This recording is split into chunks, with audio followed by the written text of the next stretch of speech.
Let's face it, life happens. As George Eliot says, it is never too late to be what you might have been. Sometimes as fathers, we find ourselves distanced from our children. Maybe it's been years since you've connected, and the thought of rebuilding that relationship seems overwhelming. But let me tell you, it is not too late. Research from the American Psychological Association shows that even later in life, rebuilding the bond with your children can lead to healing on both sides. There are benefits to you and your children. Children who reconcile with their estranged fathers reported greater emotional stability, and fathers, in turn, experience lower levels of anxiety and depression. However, it's not going to be easy.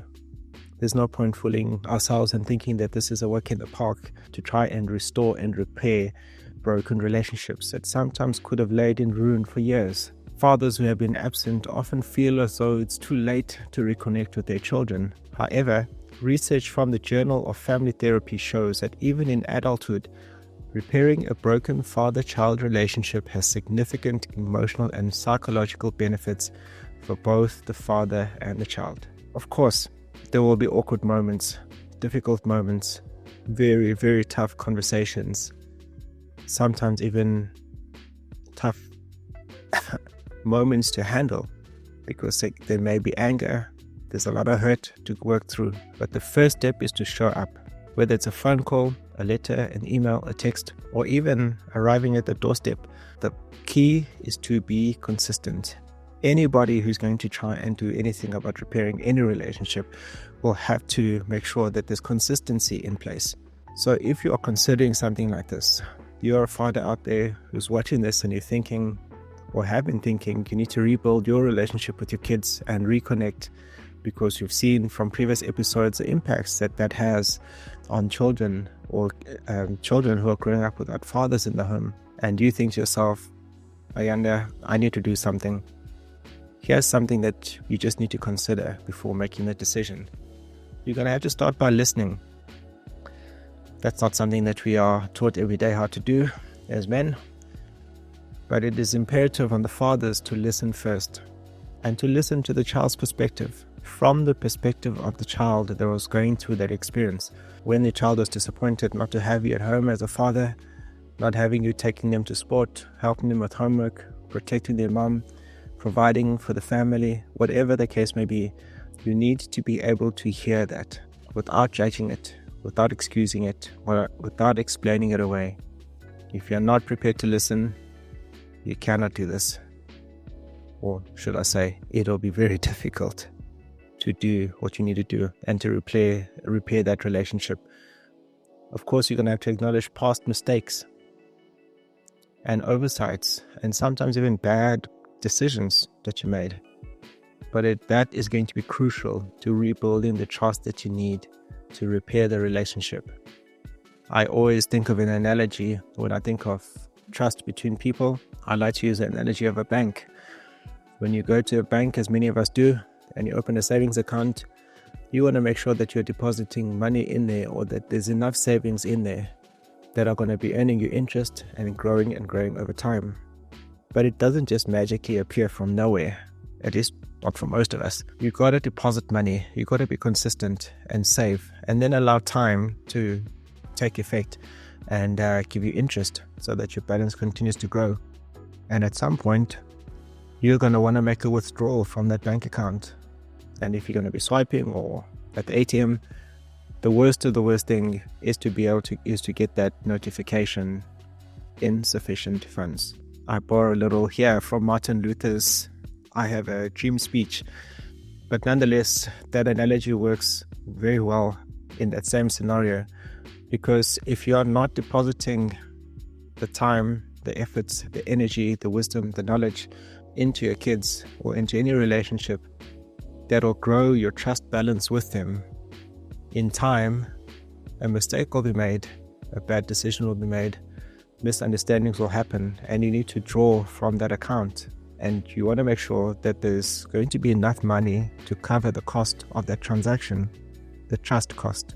But you don't want it to be so heavy that there are insufficient funds. that eventually end up breaking that relationship. And so even in your case, if you're going to be wanting to rebuild your relationship with your estranged children, understand that there's trust that's going to have to be rebuilt. Some of the things that I've already told you about, consistency is going to be key in this. Understanding, listening, allowing them to express themselves is part of that way that you are going to be depositing into that account. Because remember, you already have overdrawn that account many, many years ago. You're going to have to rebuild that balance so that it can actually carry that relationship in a healthy way and not having the bank call you every day that you are in arrears. So consistency matters.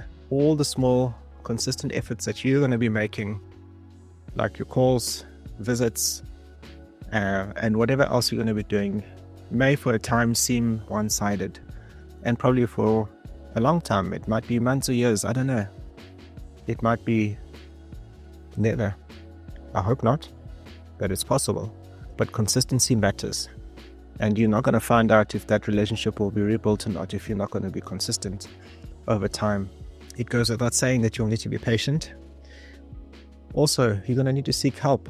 Now, please consider for a second that the reason why you're in the situation and it being estranged with your children, except for very special circumstances, of course, I understand that it's not always like this, but for the most part, it is going to be because you made a decision or you made a mistake that your children are paying for, and you're going to have to correct that.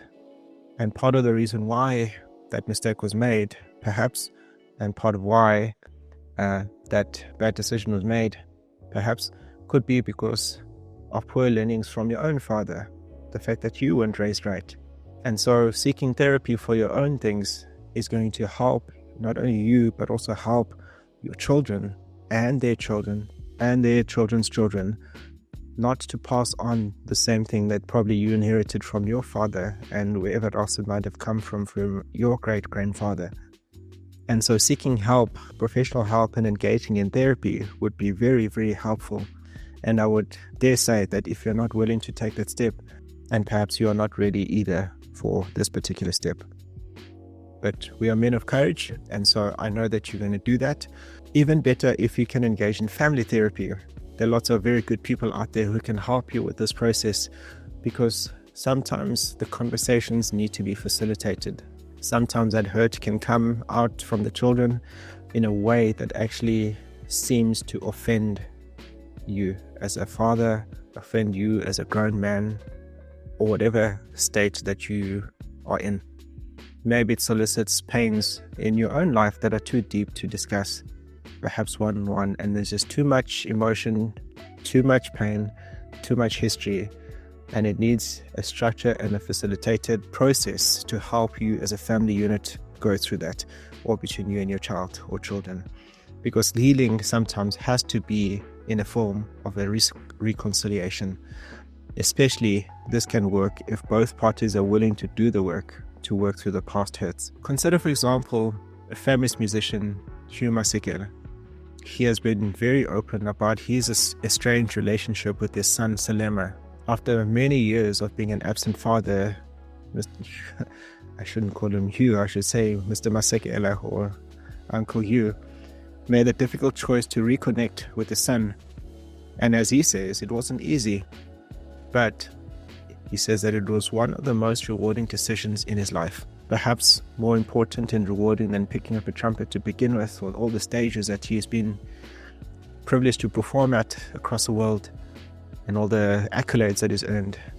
The relationship with his son has been one of the most rewarding. And Salema the son says himself later on that reconnection with his father allowed him to better understand his father, and I would add in brackets, from my experience, understand himself, and of course then heal old wounds. And so you can do the same.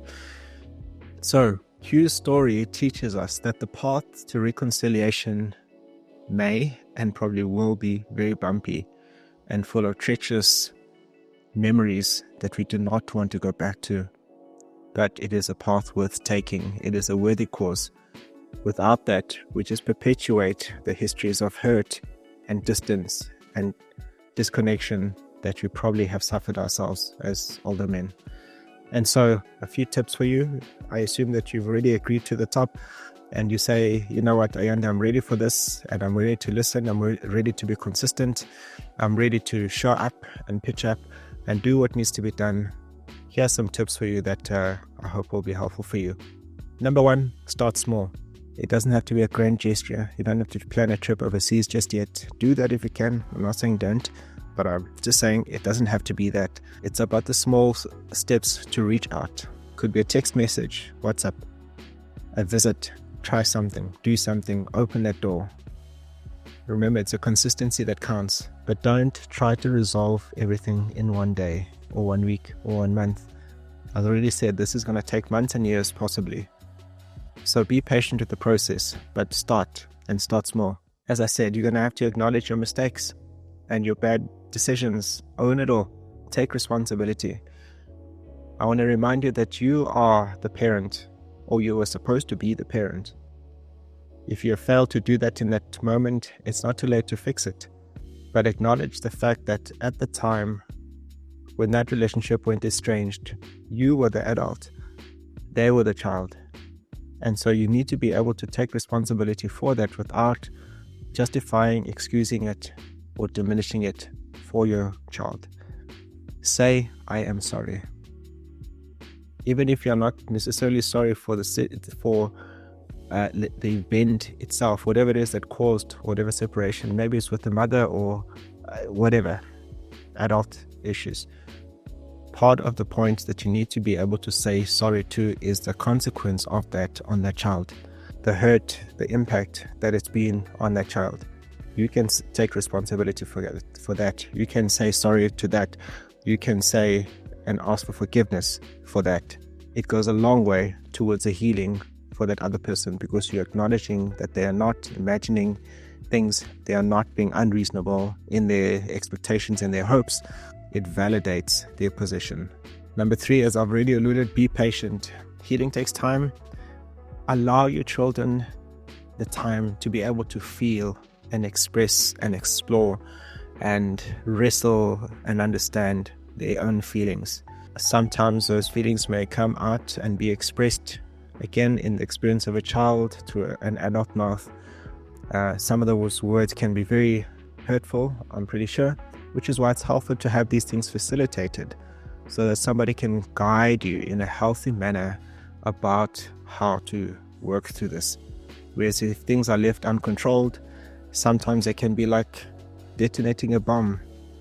Either we can have a controlled explosion like a bomb squad might do, or there can be an explosion that can cause lots of hurt, and we don't want to do that.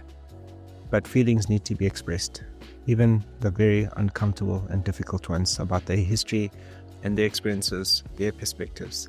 I hope that's helpful for you, fathers out there. I hope that you are making the difficult, the courageous, the right decisions to reconnect with your sons, with the daughters. Make the steps. We have far too many people not connected, or disconnected, should I say, not knowing who their fathers are, where their fathers are doing, who seemingly are not caring or cared about by the people who brought them into this world. It's not too late. Make that effort, make that call, be courageous. And if you're a son out there who's listening, it's your turn next week. We'll be talking to you, young men or younger men. We'll be exploring how you can reconnect with your fathers. What can you do? Yes, I said that the father should go first, take responsibility. But one of the things I've learned in time is that as I've grown up myself, I've had to reckon with the apparent failings of my own dad. And I say apparent because I think that all of us would probably have some or other criticism of our own parents of some sort, regardless of how good or bad they might be. But I think that there's something that each and every one of us needs to reconcile with about the way that we are raised, that we are going to need to reckon with. And as soon as we learn how to understand our fathers, or our mothers in that case, where they were coming from, their challenges, their situations, it is just so helpful to helping us understand who we are and where we are going, and settling some things in us. We'll talk more next week. to the sons. I hope that you join us. And again, please like this page, this channel, subscribe, share with your friends, give them a chance also to get hold of this content. Who knows what lives you might be saving, what relationships you might be helping to restore. And again, put on a notification bell so you can know when these things come out. And I'm going to see you in a week's time on Thursday. I look forward to it. Cheers.